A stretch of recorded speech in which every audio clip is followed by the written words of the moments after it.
In this clip, we're going to look at the fantastic Super Robot game. This game is designed to teach middle school students about robotics and picking particular components to achieve set goals in a particular mission or challenge. The game is loaded up on the imagination stations in the Science and Engineering building at UCCS, and the game was developed by a team of 6 people working for Peak Game Studios. 5 team members were and are UCCS students in game design and development, computer science, and art, and the 6th team member is the program director for the GDD program at UCCS and the CEO of Peak Game Studios. So this is our tutorial screen. It explains to people who are going to play the game how the game works. It talks about the different HUD components and what they tell you, and also shows you how you discover whether you've met the objectives in the game, and of course then you press A to continue to move on to the next screen. So we have 4 different challenges in this game. The first challenge is to collect a set of different samples on the terrain in which your robot or rover will be driving around. The second challenge is to find a crash site for a probe that crashed and get their black box and send that information back.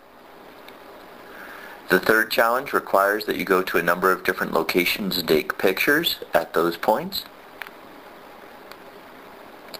And the final challenge is to locate another rover that actually got stuck and get its data and send that data back home. So the challenge that I'll actually be playing in this clip is to drive around the level and take pictures. So now I'm in my robot configuration screen. I can set the different attachments that are on my robot to meet the requirements of the level. This one is a power intensive level because it's dark, so my solar panels don't work, so I really need a battery. I decided I want to use the legs because it's fun to watch the legs go moving along as we drive around the level. So now once I've configured my robot, I pressed start to launch, and now I'm actually in the level. Notice my solar panels actually closed because it's dark, and so I'm not going to collect any solar energy, so I closed those up. And now I just drive around, and I have a radar on my lower left that shows blips where the objectives that I'm trying to meet are, so that I can find my way to them. I also kept the scanner, so that green arrow right near the robot points towards the closest objective. And so when I get near the location for taking a picture, you'll notice the Y button lit up on my camera. Once I press Y, I go into autopiloting mode while my camera looks around, and then I get the picture that I took. And now I can move on to go to the next objective. So I go down this cool hill, because it's always fun to do that. And I get to the next location at which I need to take a picture, and I do the same thing. I pressed Y, I autopilot while the camera animates to take that picture, and then I get to the picture.